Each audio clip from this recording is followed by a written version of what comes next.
de importancia en la actualidad, en esta coyuntura. Bueno, por muchas razones. eh, un dato epidemiológico que asusta es que el inicio del consumo de esta noxa, de esta molécula, promedio en Argentina es alrededor de los 13 años de edad. ¿Mm? Y el consumo de alcohol etílico ha sido naturalizado. Se puede conseguir alcohol etílico en supermercados, en kioscos, en granjas. Es decir, obviamente, bueno, la venta de esta molécula es de venta libre, hay que ser mayor de edad, pero hay formas de conseguirlo. Si un preadolescente de 12, 13 años puede conseguirlo, evidentemente hay algo que está fallando, digamos, a nivel legal, ¿verdad?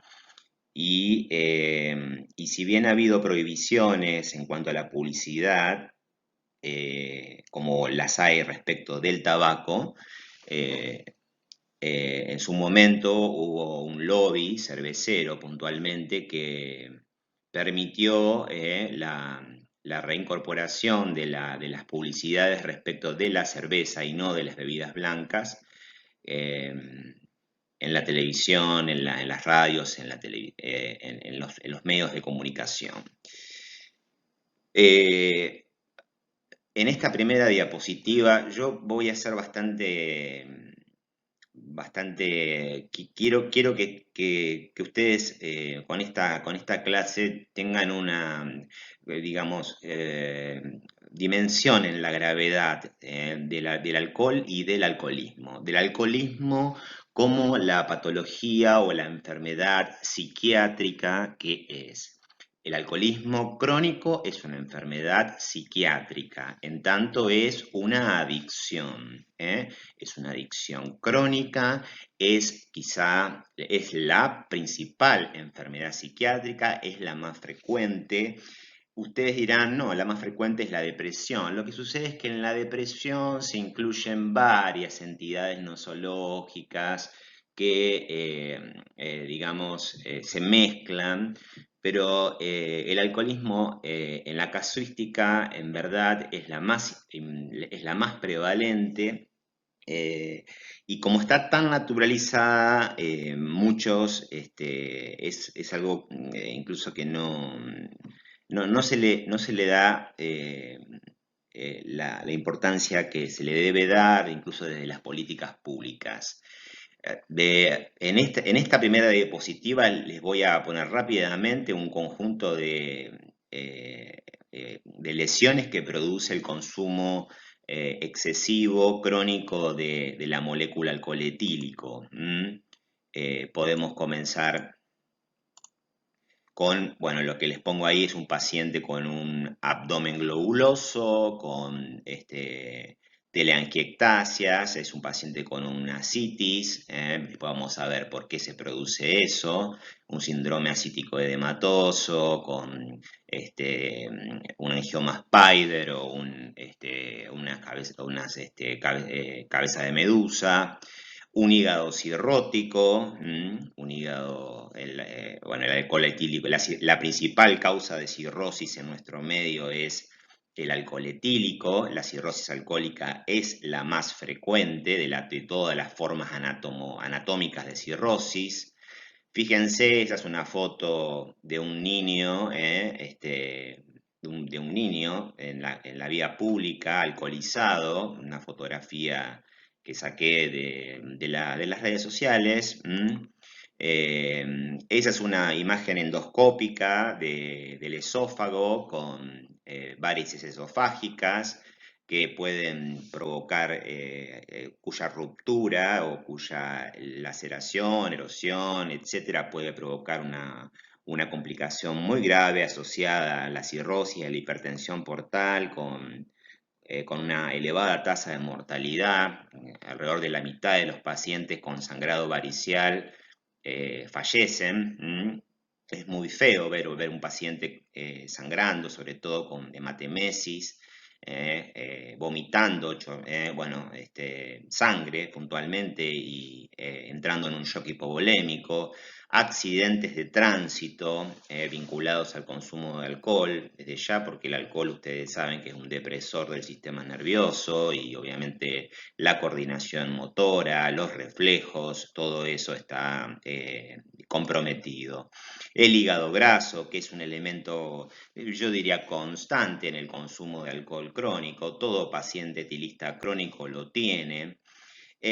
Una entidad cardiológica no es tan prevalente, pero la podemos mencionar, se llama miocardiopatía dilatada. Una imagen, una imagen, digamos, del encéfalo donde muestra una reducción de la masa encefálica con atrofia cortical, aumento de los espacios ventriculares. Que lo que quiero demostrar y lo que voy a mostrarles luego es que el alcoholismo crónico es una de las causas importantes de demencia, porque uno se queda con que los síndromes demenciales son todos por Alzheimer o por enfermedades asociadas a procesos cerebrovasculares, pero el alcohol etílico también lleva a síndromes demenciales.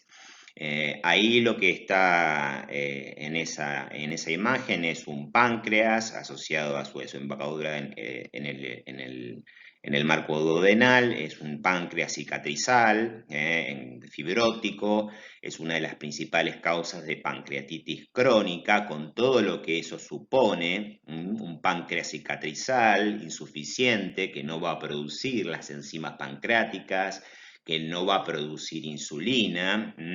También es causa de pancreatitis aguda, aunque no es lo más frecuente. La principal causa de pancreatitis aguda es la impactación de un cálculo biliar.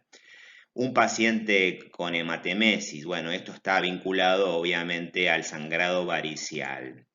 Los intentos de suicidio, los intentos autolíticos son muy frecuentes también en pacientes alcoholistas crónicos. El cáncer de esófago, el consumo de alcohol es una noxa que se asocia a algunos tipos de cáncer. Obviamente los que tienen vinculación con el contacto, con el ingreso de la sustancia por vía digestiva, el cáncer de boca, el cáncer de esófago, el cáncer de estómago. Fíjense que el curso se llama De la injuria a la defensa y muchos de estos temas los vamos a ver en defensa, a saber, cirrosis, vamos a ver neoplasias, vamos a ver bueno, con el tabaco vamos a ver POC, o sea que es importante que entendamos, si bien vamos a hablar de los contenidos desagregados de injuria, esta clase nos va a servir mucho para, digamos, hacer una articulación con los contenidos de defensa. Entonces, ¿por qué no considerar a esta molécula como un verdadero veneno? Fíjense la cantidad de entidades, de lesiones que produce esta molécula, con una elevada tasa de mortalidad de diversas patologías. Gente que se mata en la vía pública en accidentes, que se suicida, que muere. Sangrando en una hemorragia varicial, con complicaciones en un síndrome acítico edematoso, con insuficiencia hepática, demenciado, con insuficiencia cardíaca por miocardiopatía dilatada, con una neoplasia maligna como el cáncer de esófago de elevada, de muy mal pronóstico. Entonces, ¿cómo considerar al alcohol etílico de otra manera que no sea un veneno? Bien. Vamos a hablar de las dosis de etanol. Esto van a encontrar distintas cifras en diversas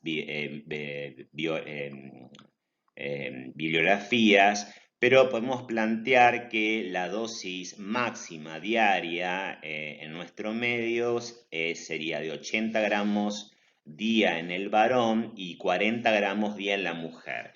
En la mujer la dosis máxima es exactamente la mitad porque tiene que ver con la masa, digamos, total del sistema enzimático de alcohol deshidrogenasa, que es justamente la mitad a nivel hepatocitaria del varón. Es mucho menor incluso, hago esta nota al pie, digamos, en algunas poblaciones, puntualmente en algunos asiáticos y puntualmente en los japoneses, que incluso desarrollan el síndrome del acetaldehído, ¿eh? Pero bueno, en nuestro medio, estos son los gramos días.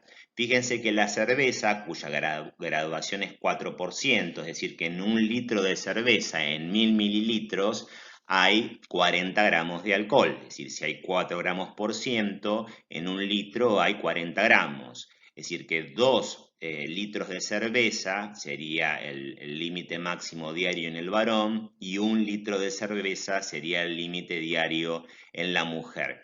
Serían, digamos, límites diarios para considerar que se encuentra, digamos, el paciente se encuentra ya dentro de un hábito de consumo abusivo. Vamos a ver que existen, bueno, después van a ver que existen bebedores regulares, bebedores irregulares, pero estamos hablando de límites a partir de los cuales uno puede considerar que se abusa de esta sustancia. Cuando ya hablamos de los vinos, por ejemplo, cuya graduación puede estar en un promedio del 16%, es decir, que en un litro hay 160 gramos, por lo tanto, en medio litro hay 80 gramos, es decir, y en un vaso, que cada vaso contiene 250 mililitros, 2 vasos de vino por día en un varón son 500 mililitros. Es decir, que un paciente, un varón que toma un vaso de vino con cada comida, un vaso con el almuerzo y un vaso con la cena, ya está consumiendo el límite máximo diario de gramos de alcohol. Y esto es muy habitual cuando uno hace una pregunta o en el interrogatorio respecto del consumo en los hábitos. Hay muchos pacientes que toman un vaso de vino con cada comida. Y en la mujer es un solo vaso de vino, es decir, 40 gramos día, o sea, 250 mililitros. Cuando nos vamos obviamente a una bebida blanca, como el whisky, cuya graduación es del 40%, si en cada 100 mililitros hay 40 gramos, bueno, 100 mililitros es la medida.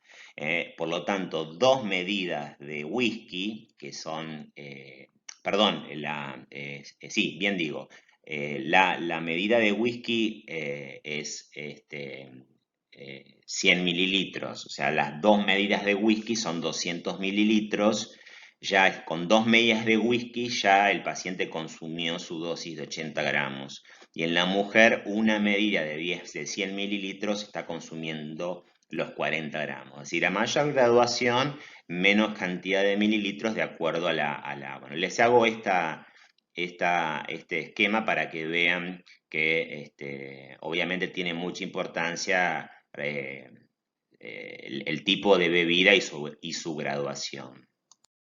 Bueno, algunos conceptos sobre la dependencia y algunos que tienen que ver más con el alcoholismo como drogodependencia. Se define a una drogodependencia a un estado psíquico y también físico resultante de la interacción de una droga, en este caso el alcohol etílico, y el organismo en su totalidad, en su dimensión psíquico-física, caracterizado por una conducta que incluye la tendencia a consumir la sustancia, ya sea para experimentar sus efectos, por lo general placenteros, o bien para evitar las sensaciones displacenteras, desagradables que produce su falta. Es decir, decirlo de otra manera, consumir para evitar la aparición de los llamados síntomas abstinenciales, es decir, la abstinencia y la aparición de lo desagradable de la abstinencia.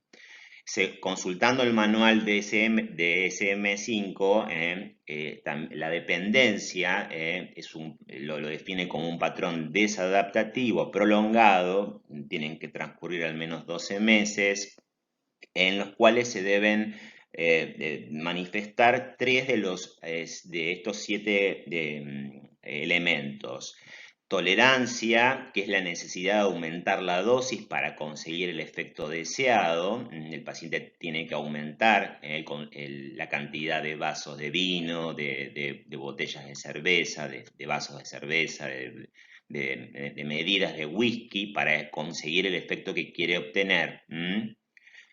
O disminución del efecto cuando se mantiene la misma dosis. La aparición de abstinencia, es decir, la aparición de síntomas psíquicos o físicos al dejar de consumir la sustancia, que obviamente hace que el paciente vuelva a consumir la sustancia para aliviarlos. Es decir, no logra sostener la abstinencia y vuelve a consumir para aliviar el síntoma. Cuando hablamos de síntomas psíquicos hay una palabra que utilizamos en salud mental llamada craving, se escribe craving con B corta, que es justamente esa necesidad de búsqueda de la sustancia desesperada, una ansia, lo que algunos llaman la manija, cuando uno habla con el que consume cocaína, etc. Bueno, el consumo durante mayor tiempo o en mayor cantidad de lo deseado, la incapacidad para controlar o interrumpir el consumo, pese a intentarlo. Este es un punto importante porque habla de algo muy grave en el alcoholista crónico, que es la pérdida de la autonomía. Es decir, qué peor digamos, para un ser humano que perder su autonomía, que es el equivalente de perder la libertad. Es decir, la sustancia se ha apoderado de la libertad del sujeto. No, es decir, no, el paciente no puede decidir por él. Empleo de mucho tiempo para conseguir la sustancia o de recuperarse de sus efectos. Eso es otro punto muy importante porque dedica mucho tiempo de su vida, de su diario vivir, y esto lo expulsa de actividades laborales, familiares, sociales, es decir, deteriora, digamos, su vida de manera significativa, su vida social, su vida familiar, que está emparentado con el punto 6, reducción de las actividades sociales, laborales o de ocio debidas al consumo. Uso continuado a pesar de conocer los problemas físicos y psíquicos relacionados con la sustancia. Es decir, el paciente sabe lo que le produce la sustancia, sin embargo, continúa. A continuación, les voy a mostrar una escena de Los Simpsons. Particularmente soy un fanático de Los Simpsons, en los cuales Los Simpsons, si bien naturaliza algunas cuestiones y al mismo tiempo hace una crítica social sobre algunas cuestiones, ironiza. No pretendo con el siguiente video hacer una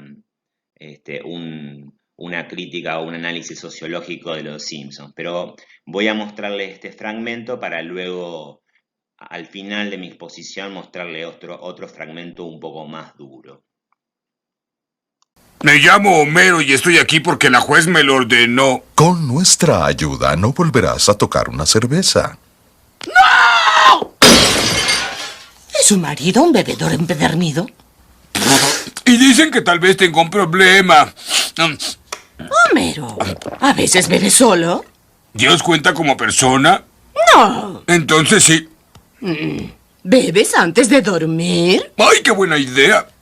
¿Escondes cervezas por la casa? ¿Me escondo qué? Ah. ¿Bebes para escapar de la realidad?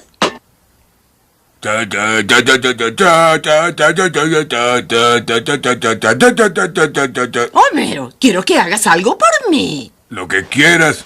Deja de tomar cerveza un mes. Hecho, ni una cereza más. ¿Dijiste cerveza o cereza? Cereza. Por favor, Homero, yo sé que puedes hacerlo. Bueno, desde mañana nada de cerveza. ¿Qué fue ese ruido? Es que dije, "Psst, te amo". Bueno, es muy gracioso realmente, Los Simpsons es muy gracioso, apela siempre al humor, pero al mismo tiempo juega con la ironía y la crítica. De hecho, es muy crítico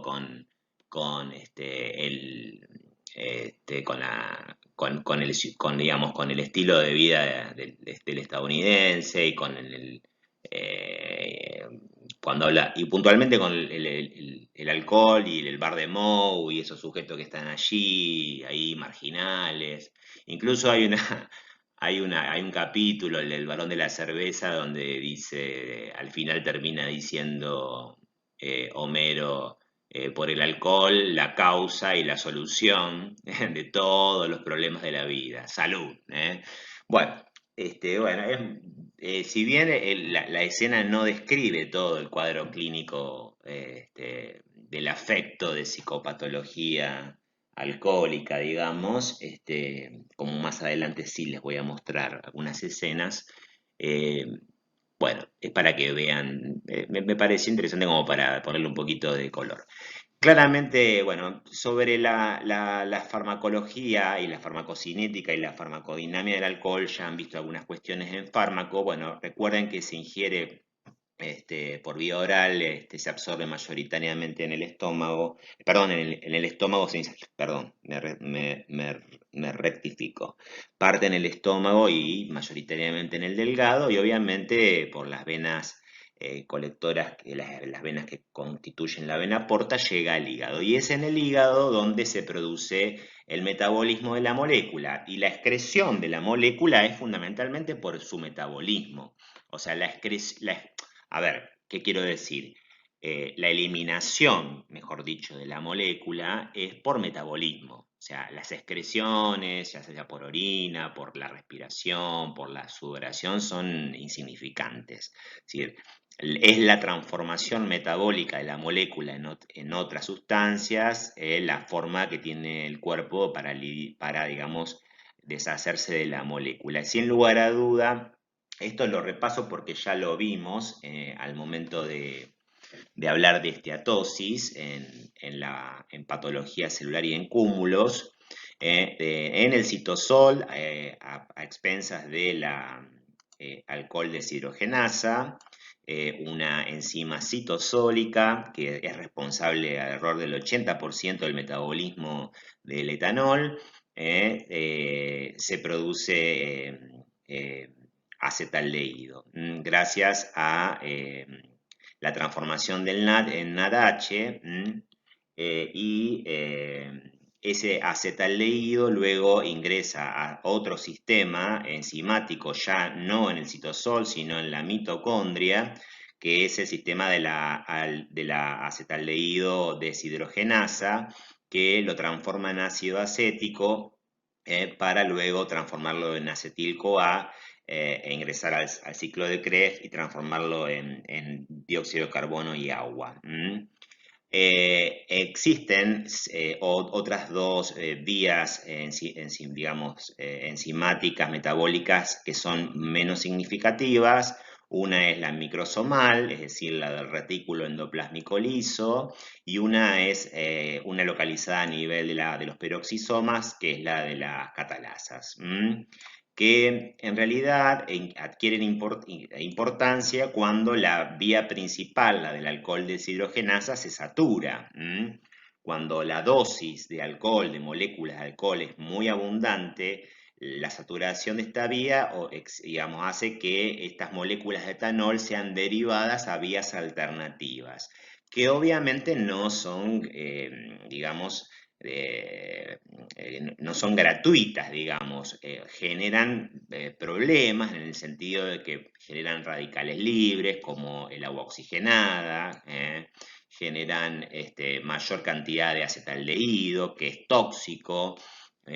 Por lo tanto, y recuerden también que la mayor cantidad de NADH genera una mayor, digamos, síntesis de lípidos y bloqueo del ciclo de Krebs. Es decir, el mero consumo de alcohol etílico es lipotrófico, es decir, estimula la síntesis lipídica. Por lo tanto, yo mencioné al pasar en una diapositiva anterior que todos los etilistas crónicos tienen esteatosis, porque todas las moléculas de etanol que metabolizan estimulan la síntesis de ácidos grasos y de triacilglicéridos.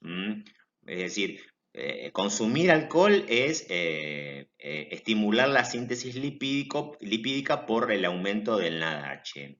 Esto ya lo... Bueno, y obviamente cuando uno habla de injurias por alcohol, tiene que hablar del hígado, ¿verdad? Como uno de los órganos blancos. Lo que les estoy mostrando son imágenes del hígado absolutamente normales, anatomía normal, fíjense, aquí tenemos el lóbulo izquierdo del hígado, acá está el corazón, ahí están los epiplones, parte del intestino, los pulmones, un hígado normal con su lóbulo derecho, el lóbulo izquierdo, el ligamento falciforme y un corte, un corte, digamos, no sabemos en qué plano de sección, que permite ver una superficie de corte de un órgano que tiene, que es obviamente un órgano compacto, es un órgano sólido, no es hueco, y tiene la característica del hígado es que tiene una gran cantidad de luces, ya que ustedes recuerden, es muy vascularizado, tiene ramas de la arteria hepática, tiene ramas del sistema venoso de las venas hepáticas, pero también a eso le suma las ramas del sistema venoso porta y además tiene el sistema biliar, de vehiculación de la bilis que produce y excreta a través del sistema biliar hacia el intestino, con, digamos, acumulación en la vesícula, concentración y excreción hacia la ampolla de váter. Bueno, estas son imágenes absolutamente normales. Esta es otra imagen del hígado. Esta es un corte histológico normal del hígado. Recuerden que el hígado, la unidad funcional del hígado se llama lobulillo. Lo que acá no se logra ver, se logra ver parte de un lobulillo. Un lobulillo sería, continuaría más allá. Lo que vemos aquí es la vena central del lobulillo y esto es un espacio porta. El espacio porta, recuerden que contiene una rama de la vena porta, contiene una rama de la arteria hepática, que me es dificultoso identificarla acá, y acá lo que se ve ahí es un epitelio, es una rama un conducto biliar, digamos. Y la vena centrolobulillar, que es afluente del sistema venoso de las venas suprahepáticas. Fíjense que los hepatocitos se disponen en columnas, en hileras, en trabéculas, y entre ellos existen espacios donde puede haber espacios sinusoidales en una de las caras, lo que se llama el polo vascular, y en otra cara existe el polo biliar, es decir, hacia donde se secreta bilis.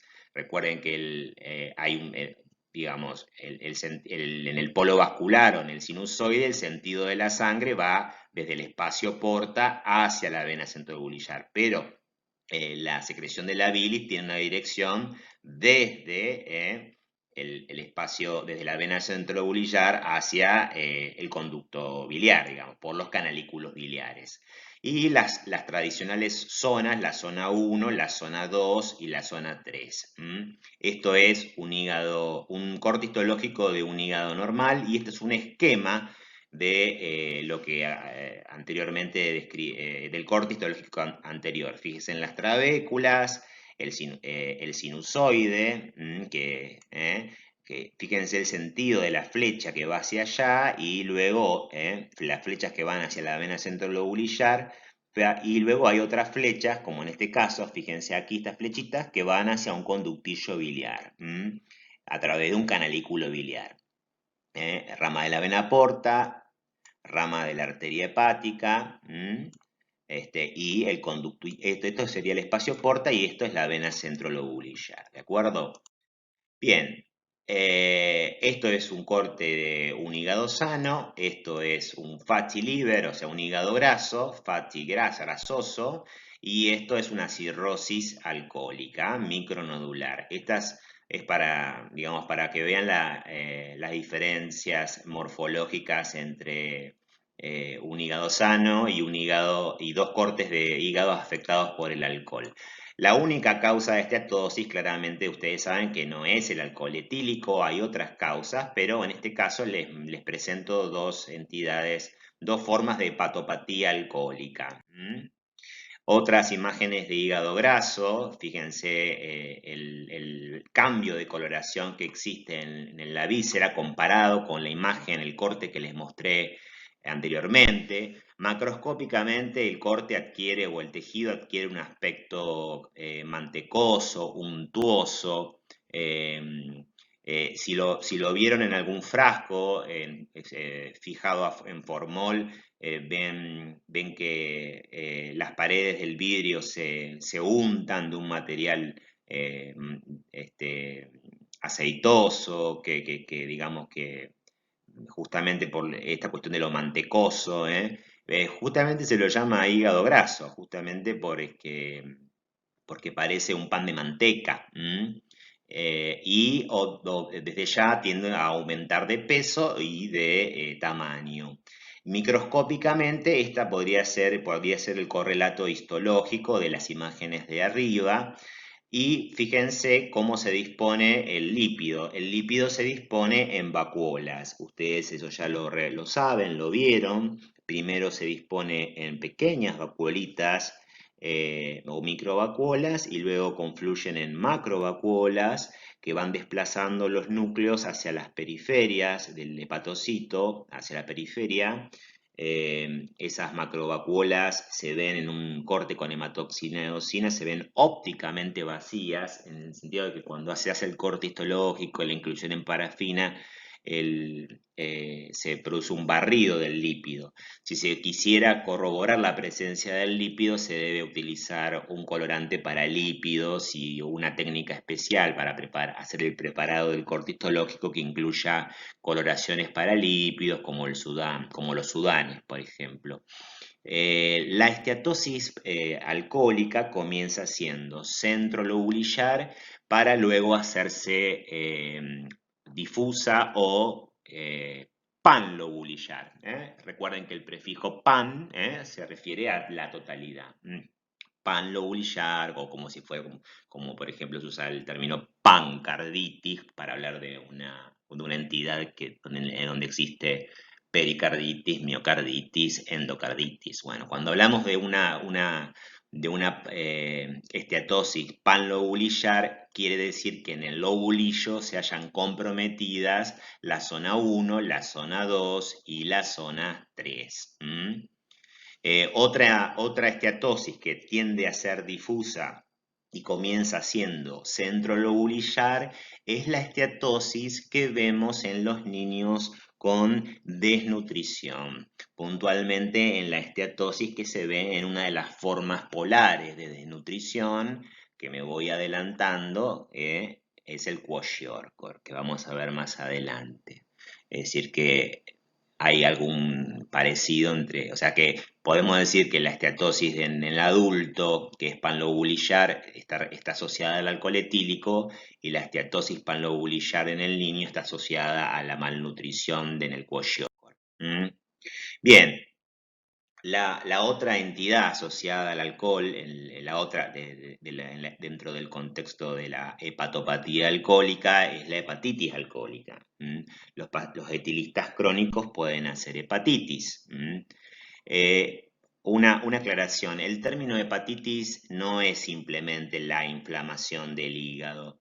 En la práctica se usa el término para designar inflamaciones que comprometen de manera generalizada el hígado. Por lo tanto, si uno habla de un absceso hepático o de un compromiso purulento que afecta focalmente o de una parasitosis, por ejemplo, de un quiste hidatídico, no se puede hablar en esos casos de hepatitis bacterianas o de hepatitis parasitarias. ¿Me explico?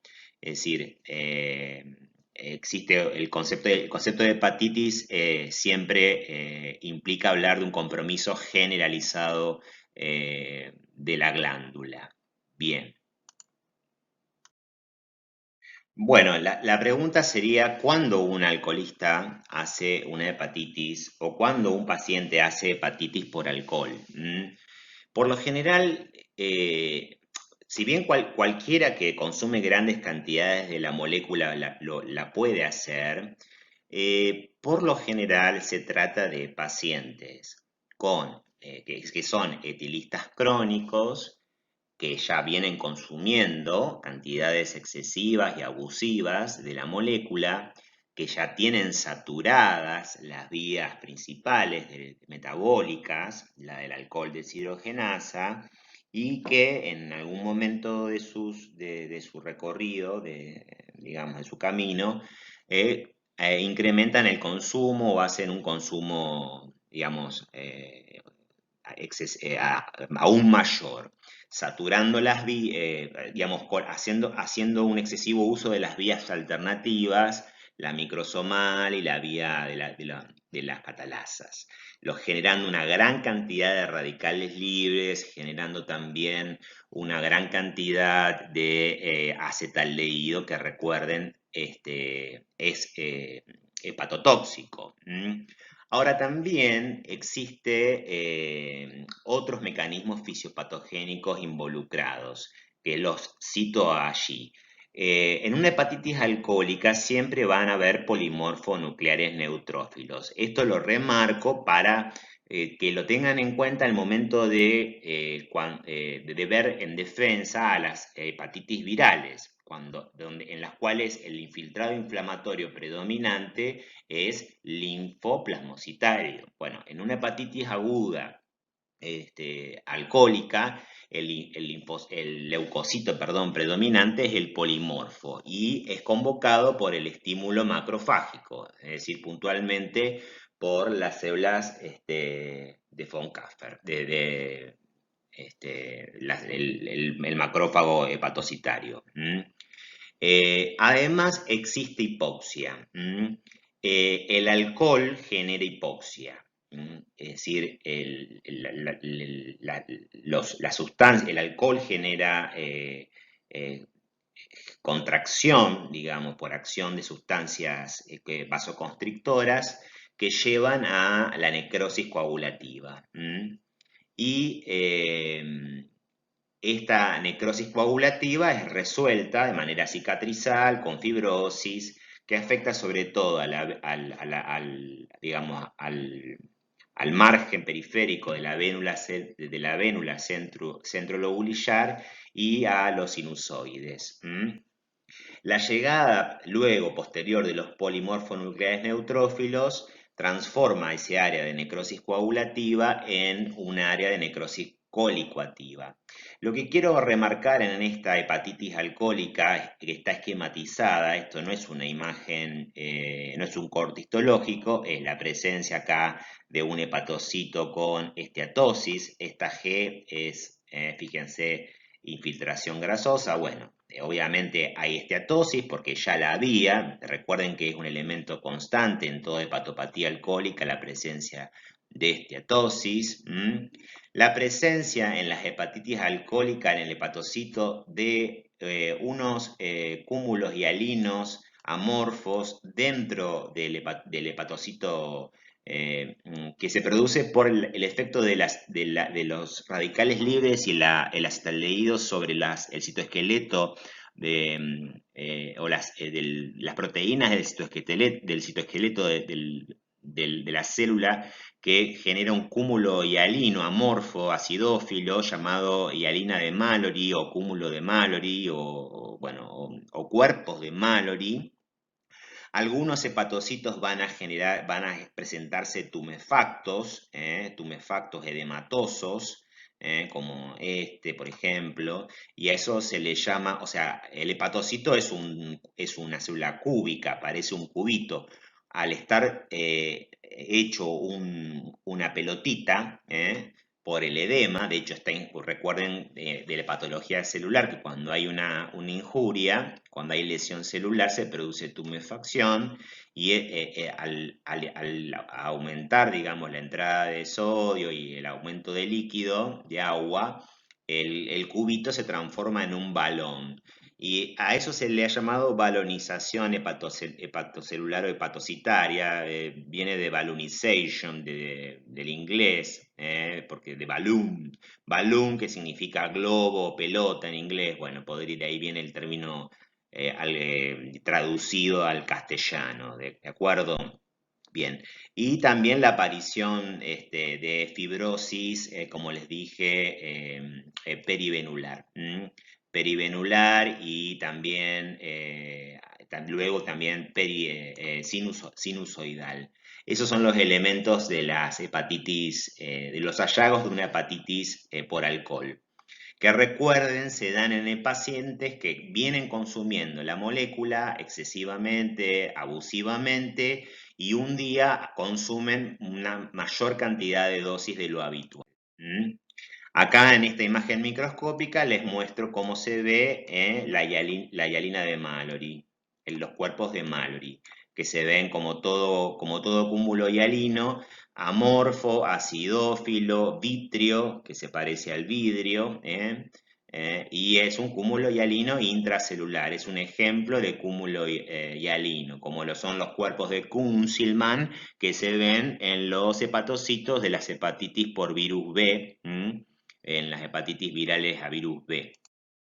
Bueno, esto sería un resumen de lo que es la historia natural de la hepatopatía alcohólica, es decir, el abuso crónico del alcohol genera, fíjense, repito, 90-95% de los pacientes presentan esteatosis. Por eso yo hablo de un elemento constante. Cuando yo me refiero a algo constante, me refiero a que se ve en casi la totalidad de los pacientes, ¿de acuerdo?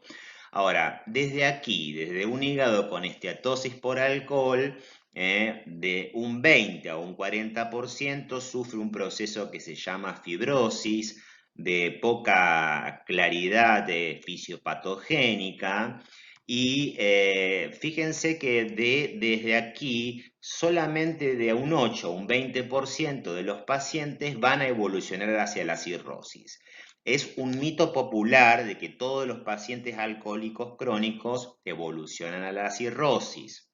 Es decir, sáquense eso de la cabeza, no todo etilista crónico evoluciona a la cirrosis.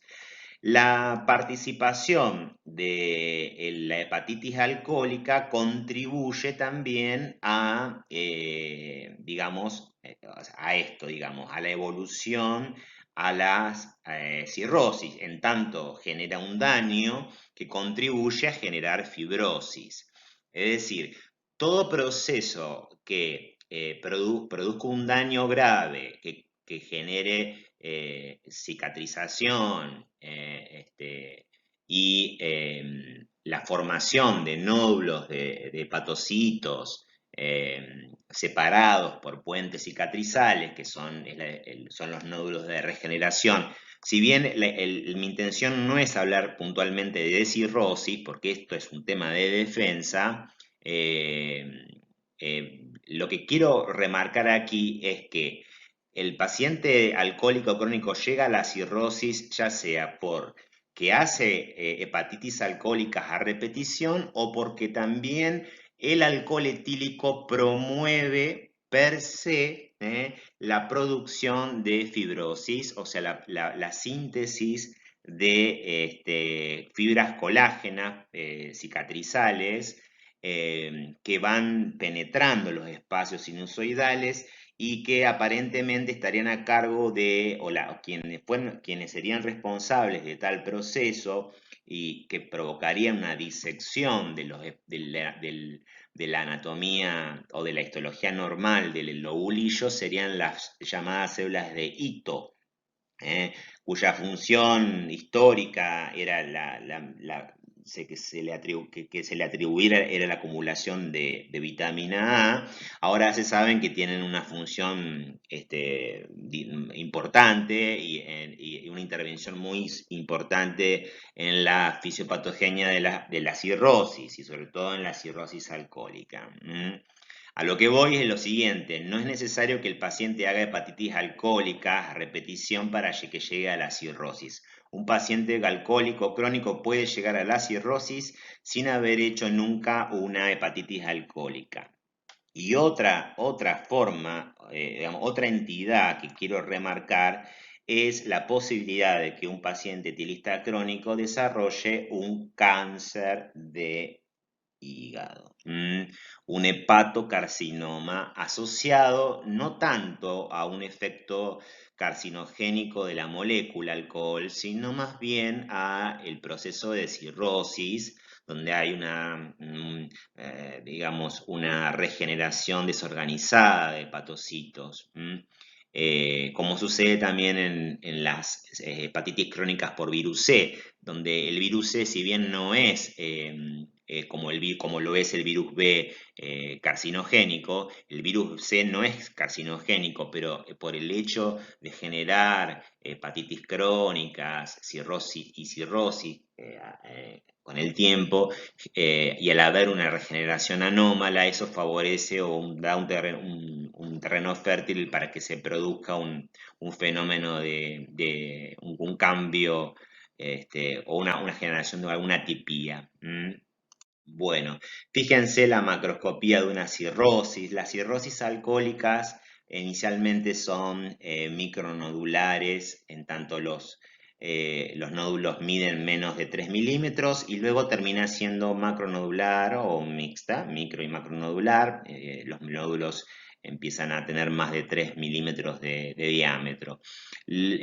¿Por qué me doy cuenta que esto es una cirrosis alcohólica? Porque encuentro focos amarillentos, es decir, focos de esteatosis. Si bien la idea no es hablar de cirrosis porque es un tema, es un contenido de defensa, voy a definirla. Voy a definirla porque para que no quede algo, digamos, como un tema. Cirrosis la podemos definir como una forma de hepatopatía crónica caracterizada por la presencia de nódulos de hepatocitos remanentes, es decir, cuando yo digo remanentes, es decir, que han quedado, que han sobrevivido a una especie de catástrofe, de hepatocitos remanentes en regeneración anormal. ¿Por qué digo regeneración anormal?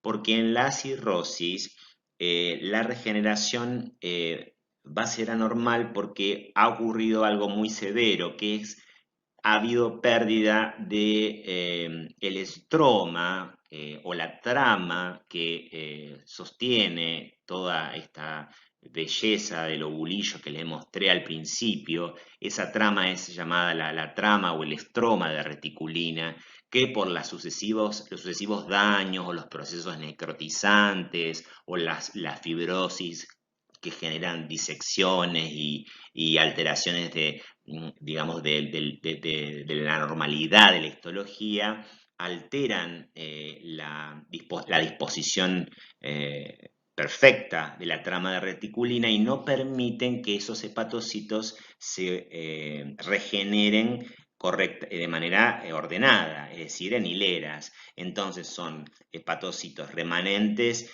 en regeneración anormal. Entonces, repito, hepatopatía crónica caracterizada por la presencia de nódulos de hepatocitos remanentes en regeneración normal, separados, los nódulos, por delicados puentes de fibrosis, y que se clasifica en dos grandes tipos: micronodular, si estos nódulos miden menos de 3 milímetros, o macronodular, si miden más de 3 milímetros, y que constituye la forma anatómica final de una gran cantidad de, digamos, de entidades o patologías hepáticas, o ya sea alcohólica, viral, autoinmunes, tóxicas, o, además de la del alcohol, autoinmunes, etcétera. Es decir, la cirrosis es algo compleja de definir. ¿Es una enfermedad o no es una enfermedad? No, es más que una enfermedad, es una forma terminal, común, donde confluyen varias enfermedades, ¿de acuerdo? Esto es una microscopía de una cirrosis donde se ve el nódulo de regeneración, que muy poco tiene que ver con la imagen, digamos, de ese lobulillo que le mostré. Acá yo no identifico trabéculas, hileras, venas centrolobulillar. Lo que sí identifico son vacuolas ópticamente vacías que claramente estarán llenas de lípidos. El elemento constante, la esteatosis de cualquier hepatopatía alcohólica. Acá se ven los puentes de fibrosis que separan y rodean el nódulo de regeneración. Probablemente tanto las venas centrolobulillares como algunas venas de los elementos de los espacios portas han quedado colapsados, desplazados, marginados por esos puentes por esos márgenes cicatrizales. Y esto explica la gran desorganización y la gran, digamos, alteración de la arquitectura normal del hígado, que tan organizado es. El hígado es una máquina perfecta, con sus lobulillos, su disposición. Yo le mostré estas imágenes iniciales de una glándula que funciona a la perfección, por donde la sangre ingresa desde un polo y va hacia la vena centrolobulillar para realizar intercambios entre célula y sinusoide, y por otro polo se excreta, digamos, bili. Bueno, toda esa perfección se destruye, se pierde, y no solamente eso, sino que se desorganiza y se generan alteraciones en la circulación. Y ahí surge el problema de cómo hace la sangre, digamos, que fundamentalmente la sangre que proviene de la vena porta, para franquear el hígado y llegar a las venas suprahepáticas, y de ahí llegar a la vena cava inferior y el corazón derecho. Y ahí surgen los problemas de la hipertensión portal.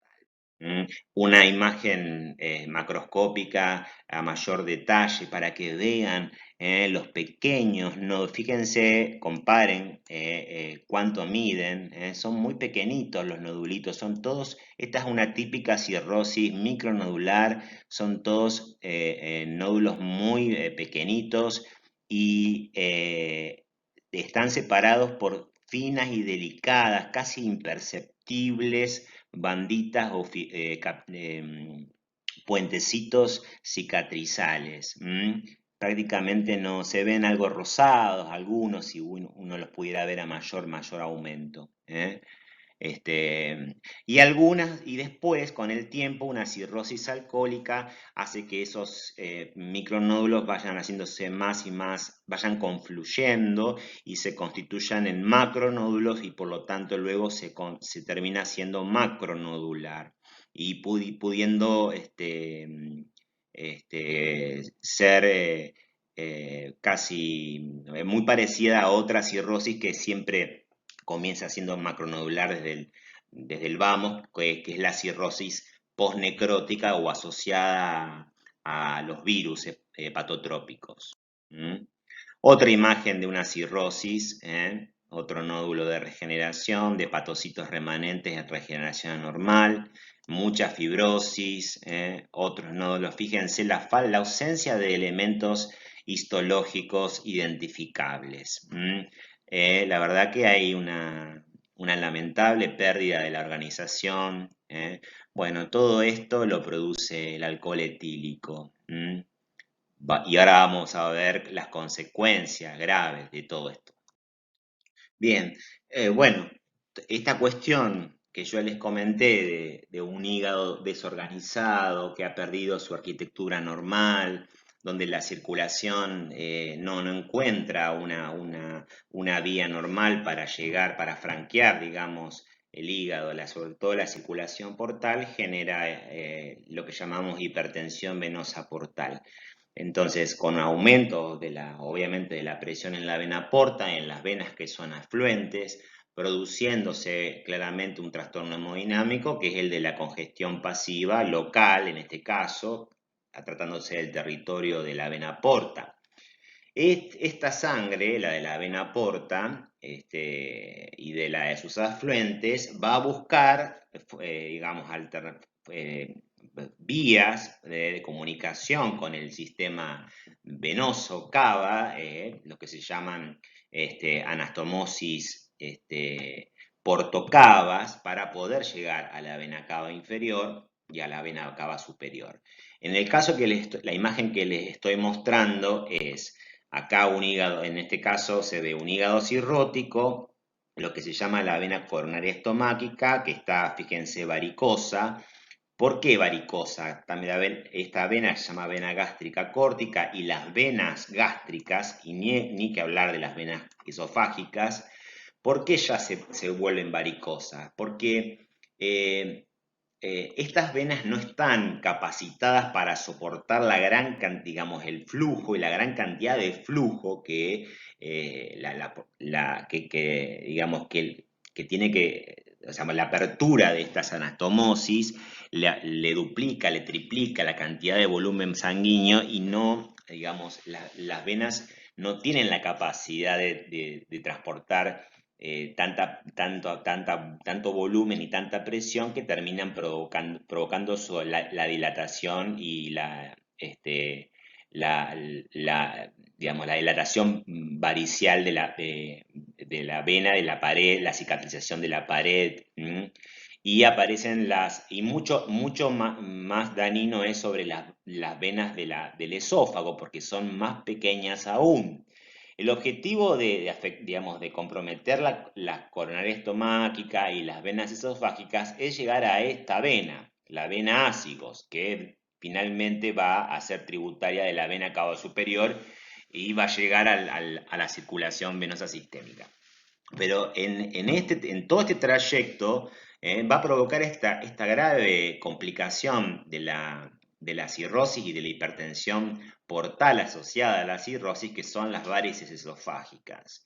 Que obviamente, si en esta imagen endoscópica vemos que crecen como columnas hacia la luz, protruyendo, y cualquier erosión, laceración de la mucosa va a generar un sangrado varicial muy grave, con hematemesis o bien con melena también, tratándose de una hemorragia digestiva alta, incluyendo también la erosión de las varices. No olvidemos a las varices gástricas asociadas a la hipertensión portal, que las puede haber. Es decir, esta complicación, recuerden, tiene un 50% de mortalidad en los cirróticos.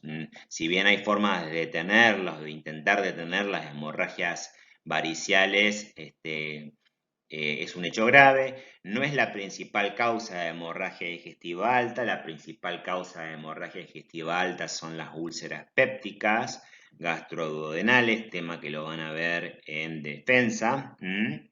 Esto también lo van a volver a ver en defensa. Y bueno, no olvidemos también que a nivel digestivo el alcohol etílico está asociado al cáncer de esófago, cáncer de boca, cáncer de estómago y a procesos inflamatorios diversos como esofagitis, gastritis agudas hemorrágicas, generando también hematemesis, melenas, gastritis crónicas, etc.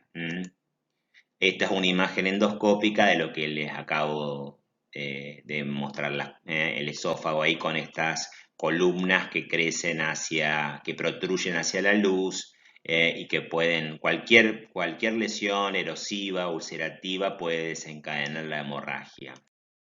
Bueno, fíjense, este paciente también por el mismo mecanismo de generar anastomosis por tocaba, está utilizando las venas superficiales del abdomen para generar comunicaciones con las venas cavas y genera lo que se llaman las cabezas de medusa o telangiectasias o angioma spider, muy característico de ver en los abdómenes ascíticos de un paciente con hipertensión portal. Esto que se llama eritema palmar, también es un hallazgo, un estigma de los cirróticos. Quiero aclarar que la única causa de hipertensión portal no es la cirrosis, tengan en cuenta eso. Estamos hablando ahora puntualmente de cirrosis alcohólica y de ascitis y de hipertensión portal asociada a ella, pero no es la única causa, hay otras causas, incluyendo, por ejemplo, una insuficiencia cardíaca congestiva global. En este dibujo se resumen algunos elementos de lo que puede constituir, digamos, los llamados estigmas de la cirrosis, algunos causados por la falla, el daño hepático y la falla, digamos, la insuficiencia del hígado. Bueno, ya cuando hablamos de coma o la presencia de ictericia me hablan de un cuadro de gravedad. Un paciente cirrótico con ictericia ya está en un estadio avanzado de su cirrosis. La ascitis, que obviamente se produce. Bueno, sobre la patogenia de la ascitis, ustedes ya hemos visto ya edema.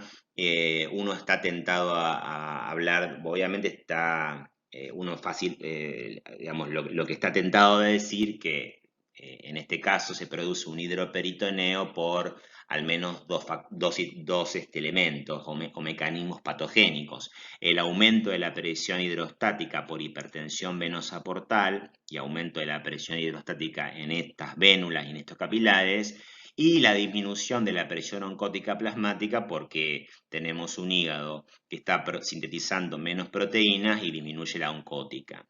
No obstante eso,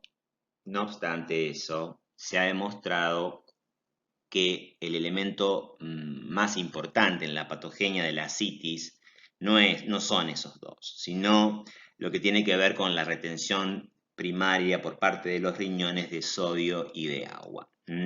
¿Por qué? Porque al generarse ascitis se genera un tercer espacio donde la volemia, o sea, donde hay una contracción de la volemia, en tanto todos los solutos pasan a este tercer espacio, arrastran agua, los riñones sensan un estado hipovolémico, activan el sistema renina-angiotensina-aldosterona.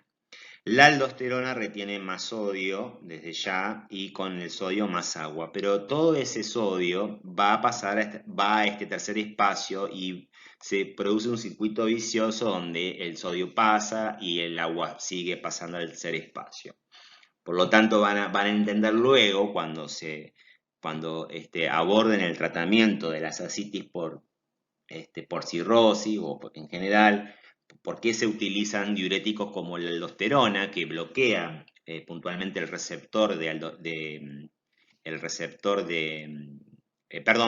diurético espironolactona, quise decir, que bloquea el receptor de aldosterona, conjuntamente con furosemida porque tarda en actuar la espironolactona. Bueno, les quiero comentar eso para que no se queden con una única explicación fisiopatogénica de la ascitis.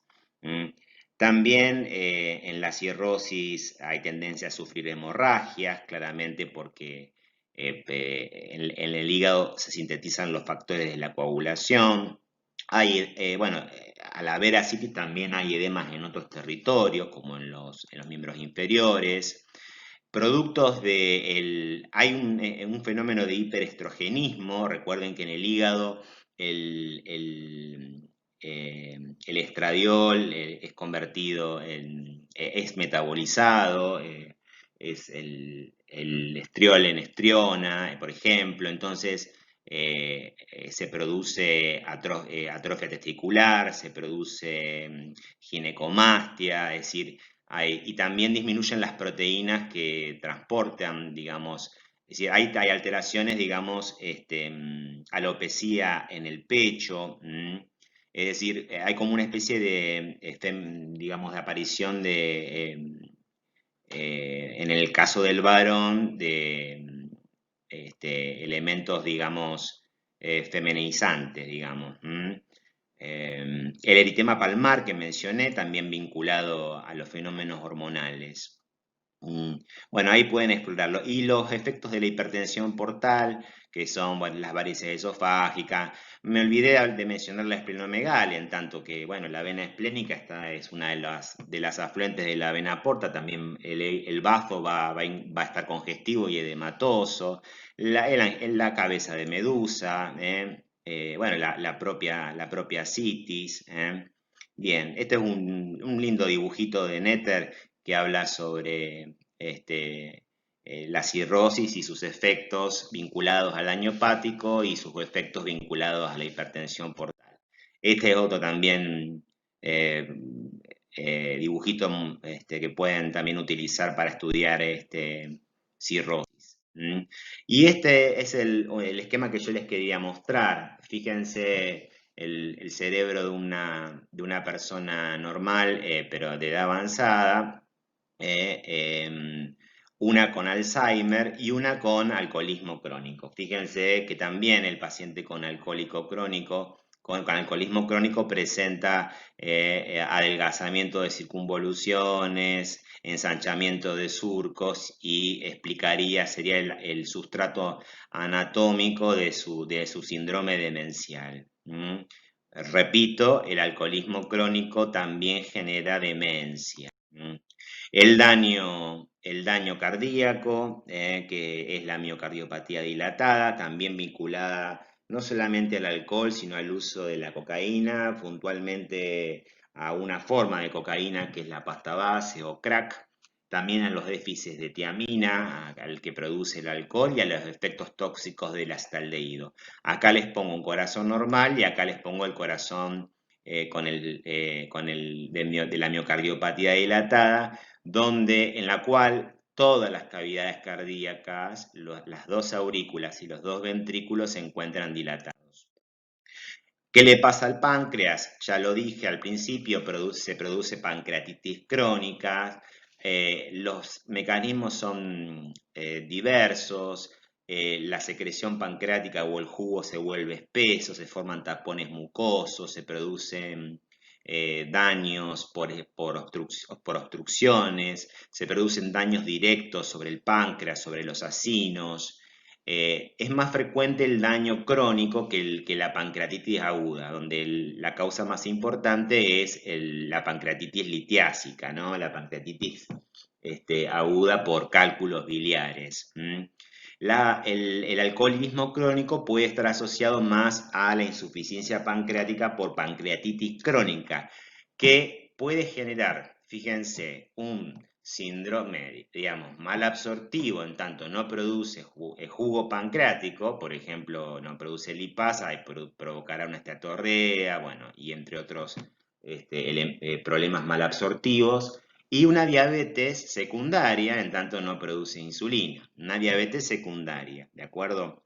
Lo que le estoy poniendo en esta imagen es la imagen del principio y acá un páncreas absolutamente normal. Bien, y para finalizar, alcohol, no quiero dejar de mencionar a la fetopatía alcohólica. Esas embarazadas que consumen alcohol. El alcohol es la primera causa de retraso mental. Mujeres embarazadas que consumen alcohol, recuerden que es una alcohólica crónica que se embaraza le va a costar mucho dejar de consumir, ¿eh? En tanto, es una enfermedad muy adictiva. O sea, ¿por qué es una enfermedad muy grave el alcoholismo? Y quizá no, podamos afirmar que no tenga cura, porque el paciente alcohólico crónico jamás dejará de tener ansias de consumo. Podrá controlar su abstinencia y sus ansias de consumo, lo podrá hacer. Algunos lo pueden hacer, pero hasta el último día de su vida tendrá ganas de consumir una copa. ¿Eh? Y ahí está el problema. Por eso yo considero que esta es la enfermedad psiquiátrica más grave de todas, incluso más que la esquizofrenia, incluso más que la depresión, incluso más que las formas más graves de depresión. Bueno, la fetopatía alcohólica genera graves anomalías del encéfalo, en la cara y en el corazón. Mi intención no es hablar de ella.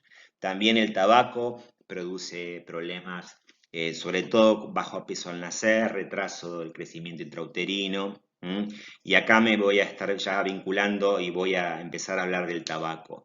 Pero antes de hablar del tabaco, les voy a terminar mi exposición sobre alcoholismo, pasándoles una escena de una película que se llama Desde el Abismo, una película argentina, filmada hace unos años y protagonizada por Telma Viral, donde seleccioné algunas escenas donde muestran algunas manifestaciones ya bien, digamos, semiológicas, o sea, bien propias del cuadro clínico, ¿no? De lo que es el alcoholismo, sus efectos, ya sea por el uso, por el abuso y lo que se llama el síndrome abstinencial. Véanlo y luego seguimos con tabaco.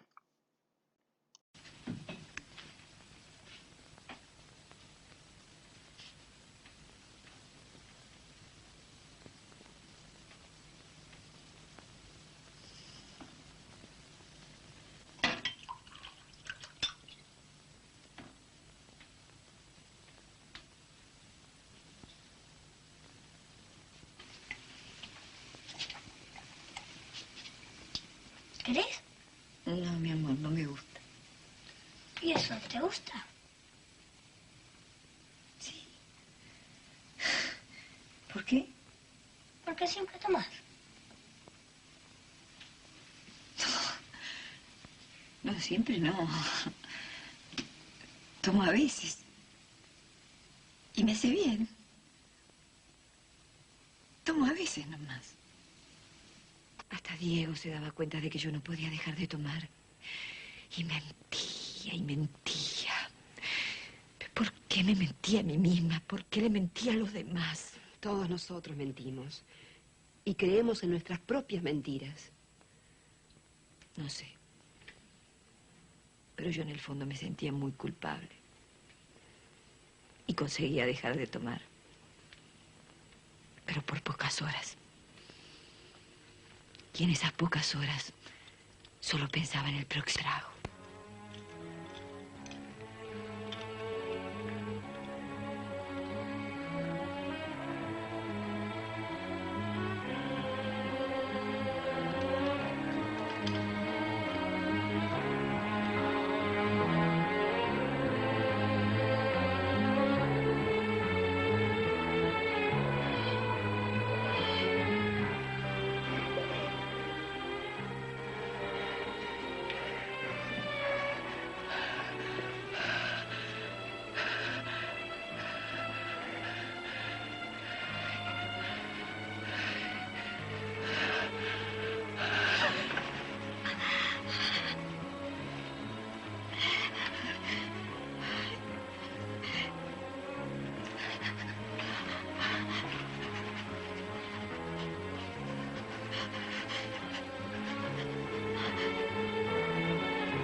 mejor familia. Sí, mi amor. Me siento mucho mejor.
¿Pero qué pasa, Marta? ¿Qué busca?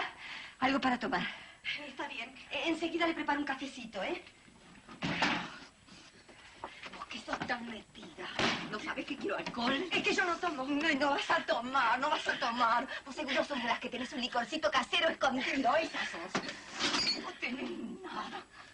¡Alcohol! Te dije que quiero alcohol.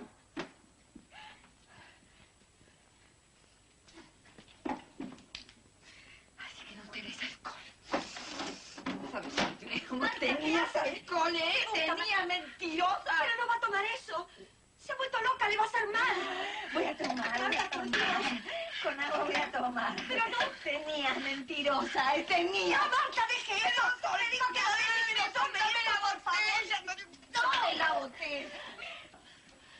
Marta, por favor, por amor de Dios, deje eso. ¿Qué vas a hacer? Marta, piénseme la boca.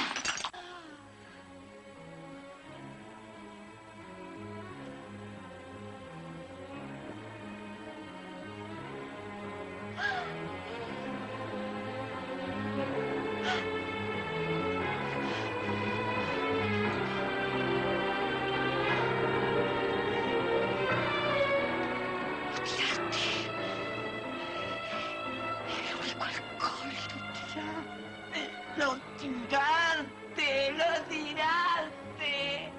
Era el único alcohol y lo tiraste. ¿Pero por qué lo tiraste?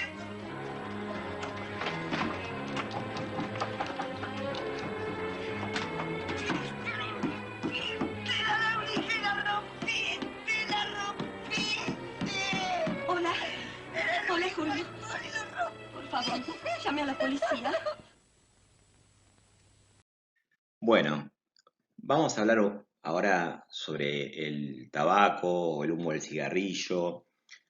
También el tabaco se puede mascar y fumar en pipa, pero bueno, fundamentalmente se fuma. Las campañas eh, sobre el tabaquismo han tenido algún efecto importante, han reducido el consumo, eh, han sido eficaces. Hay menos consumo de tabaco en Argentina al menos. Y muchos de las injurias por tabaco las vamos a ver más en profundidad en la disciplina, en el área de defensa. Y algunas las vamos a ver en la clase próxima, que voy a hablar de patología vascular, hipertensión, en la tercera clase, digamos. Así que en algunos casos voy a pasar un poquito rápido, no me voy a detener a hablar, voy a pasarlo simplemente para que ustedes lo vean y tengan un breve pantallazo de lo que ocasiona el tabaco. Y obviamente tengan ya un conocimiento preliminar sobre los efectos de esta noxa sobre el cuerpo humano. ¿Mm? Bien, el tabaco también genera dependencia, al igual que el alcohol, pero es más fácil de dejar. Si bien no quiere decir que sea fácil de dejarlo, es posible dejarlo. Hay mucha gente que lo ha logrado, y no así con el alcohol. El alcohol es muy difícil de dejarlo. Como ya les dije, hay como una especie de huella que queda siempre allí sobre el paciente etilista crónico, que lo obliga, digamos, que lo mantiene con esa ansia maldita, permanente, de deseo de consumir. De hecho, fíjense que uno de los dispositivos que realmente funciona parcialmente, que es Alcohólicos Anónimos, tiene un lema famoso, que es el del solo por hoy. Solo por hoy, solo por hoy no consumiré, digamos. O sea, se plantean proyectos de 24 horas de abstinencia, como para que vean la gravedad, digamos, de la dependencia. Bueno, sin lugar a duda, uno de los efectos del tabaco es sobre las arterias de mediano y gran calibre. El tabaco, junto con la hipertensión arterial sistémica, la diabetes mellitus y las dislipidemias, ya sea las hipercolesterolemias puras o las hiperlipidemias mixtas, son los cuatro principales factores de riesgo para ateromatosis. Pero ya les digo, voy a hablar de ateromatosis en el próximo encuentro, así que solamente les quiero mostrar de dos arterias.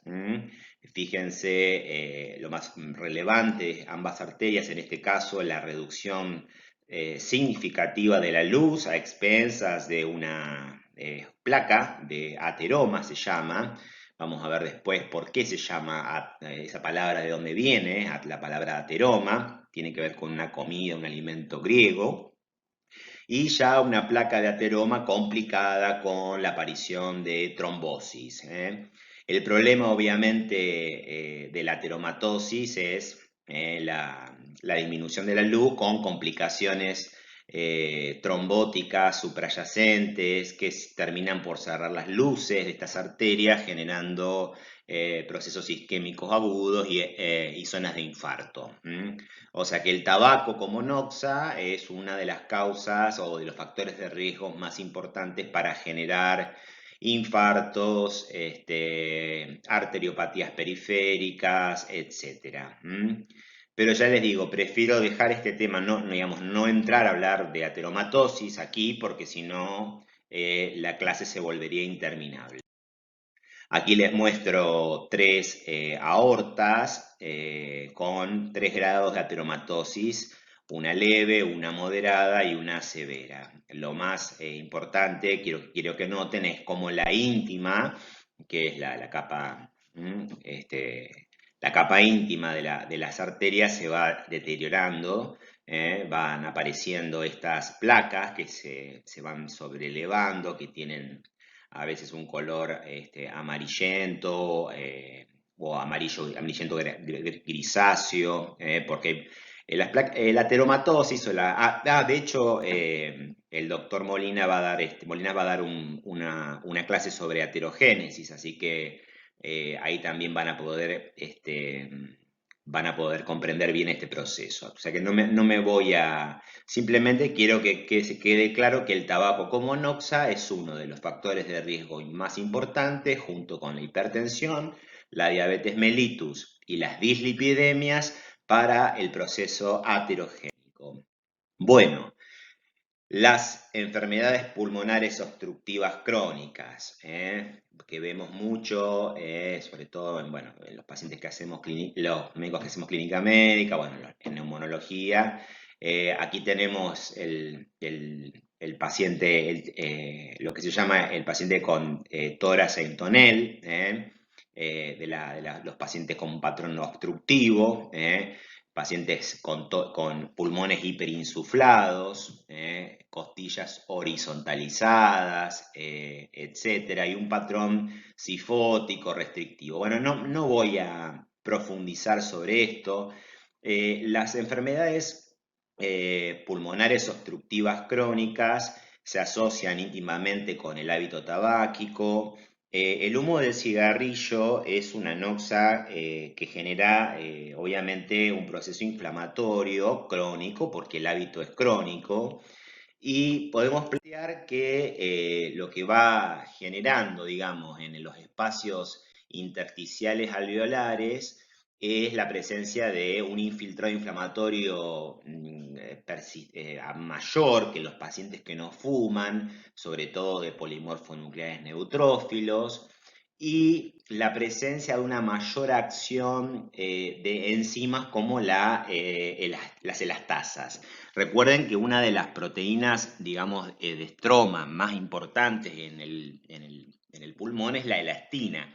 La elastina es muy abundante en lo que es el septo pulmonar, ya que es la que permite justamente que tras la insuflación, digamos, la elastina favorece la expiración, digamos. Bueno, justamente la elastina es la más, digamos,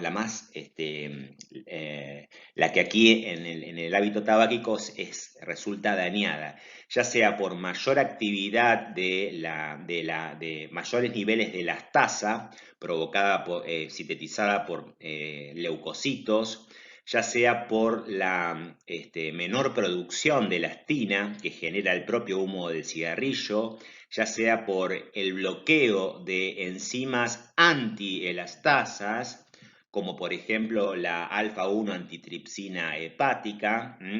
Bueno, ya sea por muchos mecanismos, hay si se quiere, si hubiere o existiera un equilibrio elastasa-antielastasa, habría obviamente digamos, un aumento, digamos, de la relación elastasa-antielastasa, con la consecuente destrucción de las fibras elásticas, generando, cuando hay pérdida de elastina, ya nos vamos más a lo que llamamos enfisema. En el enfisema hay una dilatación de los espacios aéreos por destrucción de los septos o tabiques interalveolares, sin despertarse necesariamente una respuesta inflamatoria. Fíjense qué interesante. O sea, no hay un proceso inflamatorio, no hay una neumonitis, simplemente hay una destrucción por acción enzimática de las fibras elásticas. Lo que está dibujado allí hay un dibujante que se llama La Chuleta de Osler, que justamente dibuja cuadros clínicos de manera muy pedagógica. Es el llamado soplador rosado, que es el típico empisematoso, un paciente adelgazado con tórax en tonel, donde le cuesta hablar, habla con frases cortas, está caquéctico, adelgazado, bueno, ya como lo mencioné. Se dice que está rosado porque no está cianótico. En la radiografía se ven los pulmones hiperinsuflados, el corazón en gota, las costillas horizontalizadas. Hay una disnea importante, el paciente está agitado, hay obviamente una disminución importante, el paciente está en hipercapnia, obviamente. El problema es un patrón obstructivo donde él inspira, pero el problema es que no puede, al faltarle elastina, no puede, digamos, deshacerse del aire. Entonces quedan los pulmones hiperinsuflados y obviamente aumentan los niveles de dióxido de carbono porque no puede haber una correcta oxigenación. Eso hace que aumente el uso de músculos accesorios con hipertrofia de los esternocleidomastoides, los intercostales, la respiración se hace más Obviamente aparecen los famosos tirajes.